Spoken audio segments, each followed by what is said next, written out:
नमस्कार, आपण पाहत आहे भांडा फोड न्यूज. एका दमात भ्रष्टाचारी कोमात. सोशल मीडिया, कर्जबाजारी, गुन्हेगारी, सट्टेबाजी, चोरी, मटका, जुगार, दारू, सावकारशाही, न्यायाच्या प्रतीक्षेत प्रशासन.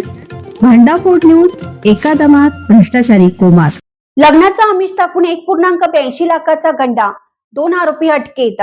कोल्हापूर जिल्ह्यातील पन्हाळा तालुक्यात लग्न जुळवण्याच्या बहाण्याने एका तरुणाची तब्बल 1,82,000 रुपयांची फसवणूक केल्याचा प्रकार उघडकीस आला आहे.